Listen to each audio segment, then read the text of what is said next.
My name is James Twain.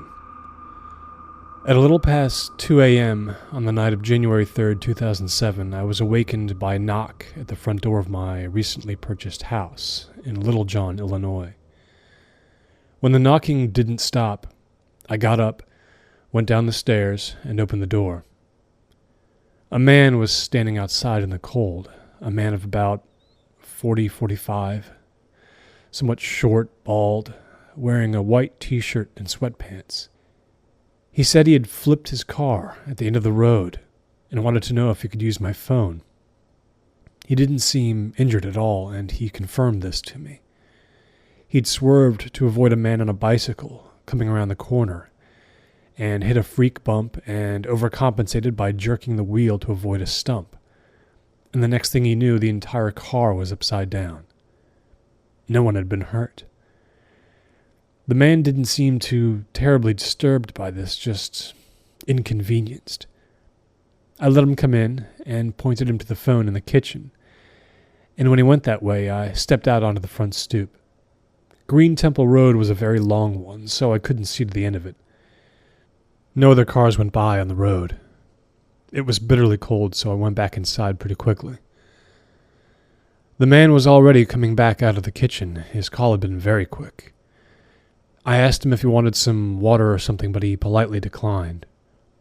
I had to ask him the question of why he had walked all the way to my house instead of something closer. And he shook his head and looked away, saying that he felt like he might be in shock. And he looked up and down himself to make sure he was absolutely not injured. He didn't remember hitting his head, but he couldn't be totally sure. I told him to sit down, that we really should call for an ambulance, but he positively didn't want that.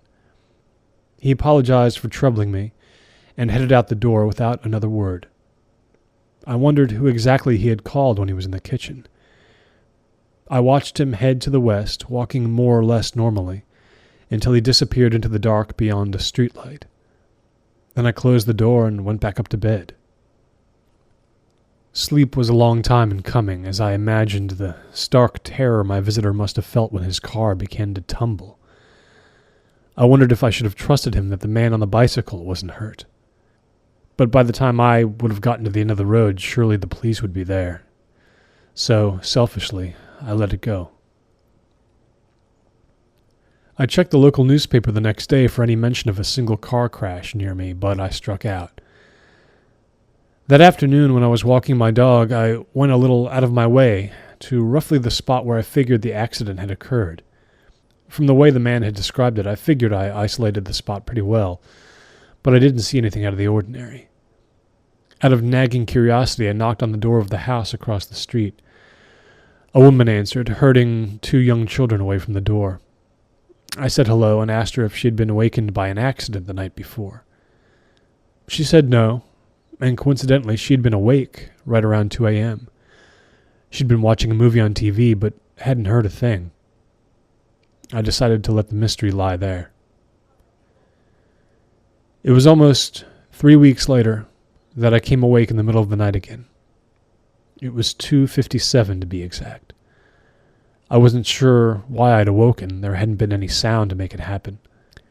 My dog, Lexa, was sleeping in a cushioned chair in the corner of the darkened bedroom, but when I came awake, she immediately did too. Right away she began to whimper and whine, which was unusual. She got up and came to me, doing more of the same. I thought I'd use the bathroom and then go down to the kitchen to get her dog treat. I started down the stairs to the bottom floor when I got a strange feeling that I wasn't alone. I looked into the darkness of the living room, and I saw a shape. Someone sitting on my sofa. Quickly I reached behind me to turn on the light in the staircase. It cast enough light that I could see that my visitor from the other night was in my home, sitting on the sofa staring into space. He was dressed exactly the same as he had been the night of the accident. His stare was vacant and strange. It was a full 2 seconds after I turned on the light that he turned his face to me. I muttered a very nervous hello, making my disquiet very obvious, I hoped. The man looked up at me, and without changing his expression, he said hello in a friendly manner. I came to the bottom of the steps, but I moved no closer. I asked him if he needed help. He turned away from me, looking out the front window of the house again. He shook his head without a word. I asked him what he was doing here. I had to ask a second time because he didn't seem to hear me in whatever daze he was stuck in. The next time he spoke, his voice was somewhat softer. I had to lean forward to hear him. He said, "They were just dolls to me," or something like it. I couldn't be sure if that was exactly right. I took a couple of steps toward him, but I stopped short of actually entering the living room. I told him he had to go, but he only kept staring through the window.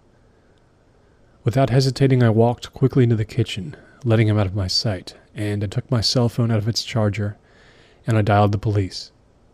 I didn't want the man arrested, just taken to wherever he needed to go. Something was very wrong with him. As I dialed, I walked back into the living room to tell the man that I was calling someone to take him out of there unless he wanted to leave himself. But he was gone. The space on the sofa where he'd been was empty. I turned to the front door, but it obviously hadn't been opened. There hadn't even been time, and I would have heard it. I looked up the staircase. Lexa was there, whimpering. I would have heard creaking footsteps on the bare wood if he'd gone up there, but again, it had been maybe 10 seconds from the time I'd left him to the time I'd returned. He couldn't even be gone. It didn't make sense. I stood in the living room for several minutes after that, looking out the window at the road outside. Lexa never left me. I went to the front door and I opened it. I decided for my peace of mind that I wanted to make absolutely certain the man wasn't around anymore, so I went to the edge of my driveway and looked in both directions. The street was empty, of course, or so I thought at first. But then I did see something. All the way down Green Temple Road, just before the point where it curved out of sight, there was a streetlight, and sitting beneath that streetlight, with his back against the pole, was a man. He was so far away that at first I couldn't even be sure it was my visitor. But then that faraway stranger raised a hand and gently waved at me. I did not wave back. I could see no details of his face, but it was obvious that he was wearing a white shirt, just sitting there in the cold beneath the streetlight. I turned and went back into the house. I went up the stairs, Lexa following me, and I went into my bedroom, crossing it to the window which looked out on the spot where I'd just seen the man. There were trees blocking the view, and even though the branches were leafless, I couldn't see. At some point I felt comfortable enough that I could lie down and close my eyes. But sleep wouldn't come, and didn't come for the rest of the night. I just couldn't be sure he wasn't coming back. The next day I was tutoring players at the golf club I manage, when I got a call from my ex-wife about the house we'd sold a year before. It reminded me to check something on my cell phone. I looked at all my outgoing calls for the past month. The information for each one was stored. Looking at the night of the stranger's accident, I didn't see any outgoing call at all. He'd gone into the kitchen to use my phone, but no call had been placed. That night back at home, Lexa's whimpering actually woke me up. It was only a little past midnight and I'd been asleep for maybe an hour. She stood at the side of my bed. There was nothing really urgent about her sounds, she just seemed unhappy about something. I got up and felt immediately afraid. I stood in one spot, shushing the dog so I could hear anything that might be going on in the house. But there was nothing, no sound. Before I went downstairs, I looked around for some sort of thing I could hold, something heavy, just to make myself feel more secure in case the stranger had gotten inside my house again and become more unpredictable. It was going to have to be a golf club. I picked it up and took my cell phone with me as I went to the staircase. I turned the light on before I headed down and again waited for any sound, any sign that someone might be down there. It was just impossible to tell. The living room, at least, was empty. From there, I went into the kitchen and went to the cupboard to get a glass. That was when I stepped on something in the dark. I looked down and saw 3 small objects on the kitchen floor spread out. They were dolls, children's dolls. The one I had stepped on was a standard Barbie type of doll, and the others were similar but made to be children. The adult doll was beside the counter where the sink was, and the other 2 were a few feet away at the base of the refrigerator. They were all face down. I didn't get too close to look at them at first. I left them where they were and continued through the house, turning on all the lights and checking all the doors. Before I opened the basement door, I replaced the golf club I was holding with a baseball bat from my tote bag. I hadn't changed the light bulb in the basement since it had blown out a week before. I was too distracted to pick one up at the grocery store. I rarely went down there. I took the flashlight from one of the kitchen drawers and I opened the door, shining it down the stairs. I called out, asking if anyone was there. No response. I descended the first 3 steps, their loud creaking making me wince inwardly. I didn't want to make any sound. I moved the beam of the flashlight across the basement, and I didn't see anything out of the ordinary. The only place left to check was back upstairs. I went from room to room, ready to swing the bat, but I was alone. When that was all done, I came back down and I picked up those dolls, setting them on the counter. There was nothing unusual about them except for their presence inside my house. I'd eaten dinner in the kitchen and then more or less gone right to bed. Sometime in the past 2 hours, they'd appeared. All the doors in the house were locked. I put on some clothes and I took Lexa and I left. I didn't want to be in the house at all. I wouldn't be able to sleep there, not tonight and not for a while. There was a dumpy motel about 5 miles away on I-30, and I checked in there. I didn't know what else to do. When morning came, I went back to the house and found that nothing else had occurred. Before night came again, though, I went back to the motel, and I checked right back in. Over a solitary dinner in some chain restaurant, I sat and I thought about what came next. I am a pragmatic and rational man, but I did have an experience as a teenager that changed my beliefs in a powerful way. I was 13 years old at the time and miserable because of my mother's remarriage to a man I hated, the perfect example of the bad stepfather, a tough disciplinarian who I feared. One night I was in bed alone in my room very late at night when I felt a light brushing on my ankle. I kicked what I thought was a bug or something away from me, but it returned a minute later. It felt like a finger trying to trace something on my ankle.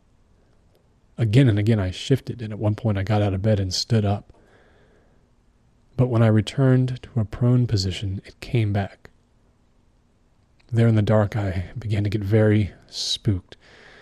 I didn't want to turn the lights on, though, for fear my stepfather would see them and become angry that I was awake. So I lay there in my bed, shutting my eyes tight. This time, I let the finger trace a broken path on my ankle until it stopped 30 seconds later. It didn't return that night, on which I stayed awake till dawn, but it did a week later. The sensation could only be described as a light finger writing on my ankle, making me come awake from a deep sleep. Utterly terrified, I nevertheless suffered in silence. I couldn't cry out. My stepfather would come running and he would be furious. The finger repeated its motions 3 times before I wrenched my ankle away, stuffing my blanket in my mouth. When it returned once more, about 3 weeks later, I tried to sense what it was that it was writing on my ankle. It was a single word, and that word, I deduced, was toys. I wasn't mistaken. I knew this is what it was. 3 times, and then it stopped. I didn't have to jerk my leg away. It happened once more at the end of the month, a day after my birthday. I never told anyone. I was so intimidated by my own weakness that I thought something was wrong with me. Such were the thoughts of a very confused 13-year-old boy. Then one night, several weeks later, I came awake in the dark, and I began to feel a little sick to my stomach. I remember I was lying on my side facing the wall. My clock radio said 3:10. I'd left the local rock station on very, very low when I fell asleep, but now it was silent, off the air. There was the tiny sound of low static in its place. It was at that exact moment that all at once, out of nowhere, I felt a cold human hand seize my right ankle, gripping it violently. My will broke at once, and I screamed and I thrashed in terror. The invisible hand let go. My mother and my stepfather came into my room as I cried, and I simply broke down before them, all the terror I had somehow bottled up coming out in tears and whimpers. I was practically doubled up with the force of it all. It frightened my parents to the point where they obviously didn't believe me when I told them that I kept having terrible dreams of dying. But they didn't push the issue. After that, I never was awakened again in the middle of the night by the feeling of something touching me. But I knew my occasional awakenings at 3 or 4 in the morning as a college student, and then as an adult, were a remnant of the fear of feeling that hand return. Because of this episode, I was almost ready to believe that the man who had entered my home after his accident was not truly alive. There were a couple of things I needed from the house, so I did swing back over there at about 8:30 on the night after I'd left upon finding those dolls.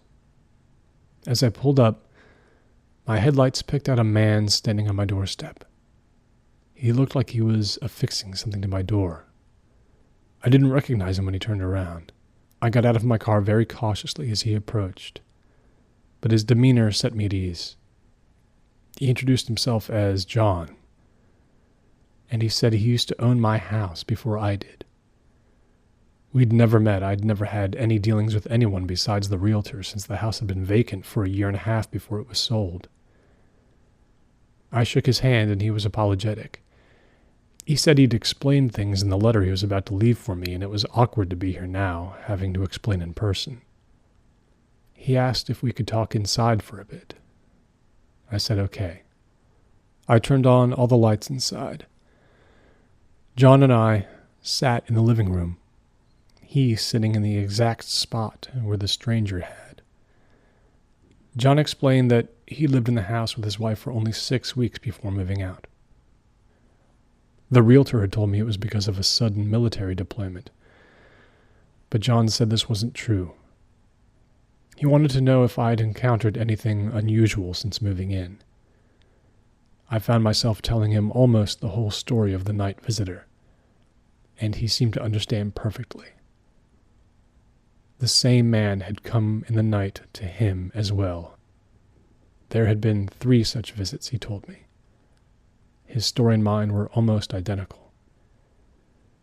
At first I couldn't believe it, but I made sure to parcel out my information carefully so he couldn't simply follow my tale. He mentioned the dolls in the kitchen before I even could. We rose, and he pointed out the spots on the floor where he had seen them, and the experience mirrored mine precisely. The events were repeating themselves. When I asked him what the 3rd visit from the stranger was like, he fell quiet for a moment, disturbed by the memory. He'd awoken one night to see a shape at the foot of his bed. It was the stranger. John's wife had screamed and screamed beside him as the stranger merely turned away with perfect calm and walked out slowly through the bedroom door. John, who had begun already to believe that they were dealing with a ghost, had calmed her and held her down instead of attacking the stranger. And then, 2 nights later, the cycle had begun again, with the stranger knocking at the door and asking if he could come in to use the phone after a car accident. His manner, his speech, his movements had been identical to the first encounter. John had slammed the door on him, and he and his wife had left the house that very night, never to return. The stranger's name, John told me, was Mason Berkman. He was a postal carrier who had lived in this house from 1992 to 1997, when he'd killed his wife and 2 daughters with a hatchet one night. He tricked them into going into the basement, then waited for them in the kitchen to return, attacking them right there. He'd done this for no other reason, it was believed, than that he was having an affair with a woman across town and he was afraid of being discovered. After the killings, he'd gotten in his car and driven at great speed toward the end of Green Temple Road, losing control and flipping when he had ironically swerved to avoid a complete stranger, while his family, his children, lay butchered behind him. It must have been an instinctual reaction. He wasn't killed immediately. Berkman had climbed out of his car and, bleeding internally, most likely in deep shock, had stumbled down the road. He made it all the way back to his own home, collapsing in the foyer, dead just around the corner from the kitchen. This had been in all the newspapers at the time. I'd never known about it, coming here from out of state. John had returned to the house when he'd heard from the realtor that I'd been here for a month. He had to know if the haunting was still going on. He apologized for what I'd endured and offered to buy the house back from me. I asked him what he thought would happen if I stayed. He wasn't sure. Maybe there would never be any real danger. Or maybe Mason Berkman's appearances would metamorphose into something else. John then suggested something a little strange, which was that he wait up in the house for Berkman to return. Like me, he was both horrified by the goings-on, yet also compelled to find out more. But I thought it best that neither one of us ever come back here. We left the house after shaking hands. He drove his way back to a different county, and I drove to my shoddy motel. I was unwilling to sell the house to anyone else, but financially unable to keep it. By the end of April, I was in desperate straits. It was then that I began to research and write to organizations that might be interested in the house as a site of paranormal investigation. Reputable organizations were extremely difficult to find. I did receive a call back from one in particular, the Fernmoor Fund for Psychical Research. The woman on the phone asked me to write my story down in as much detail as I possibly could, starting before the visit from Mason Berkman and ending not with his second appearance and the discovery of the dolls, but everything that came afterward. Everything. This, she stressed especially. So I did so, and I sent her a 20-page letter this time instead of 2. A week after that, she came to see me personally. We met in an Irish pub on the side of Route 22. I end this story by saying that a family of 6 lives in my house now. They're in no danger of any supernatural visitation. The woman from the Fernmoor Fund explained it all to me. It's actually been 4 years since I met Mason Berkman. A few days before movers would come to remove all my things from the house permanently, I returned one more time. I went at night. I almost never made it out of the car, I was shaking so badly. I spent some minutes calming myself, disappointed that if I was able to remain silent for so long with a ghost touching me at age 13, I couldn't bring myself to confront one more. Eventually I was able to stand on my front step, put the key in the lock, and push open the door. Even before I went inside, I could sense a presence in there. He would be in the living room, of course, waiting there every night. I moved forward, and I looked to my left, into the living room. John, the man who had pretended to be a concerned homeowner from up north and my ally, sat on my sofa in a pool of moonlight. On his lap he held a shotgun. John Horace, brother of Livy Berkman and uncle to Beverly and Samantha Berkman, stared into space, waiting for the cruel monster who had slaughtered his loved ones to return so he could exact revenge. His ghost had tricked me into allowing him into my home, and now that he was here, he would never truly leave. There may even come a night, the psychic researcher had told me, when the two would meet, and there would be great violence. Or perhaps I would witness John Horace's suicide by hanging, which had occurred a year after his sister's burial. There in my home, John Horace slowly turned his head to look at me. He asked me if I had seen a man outside drive off in a Ford Escort. I said no.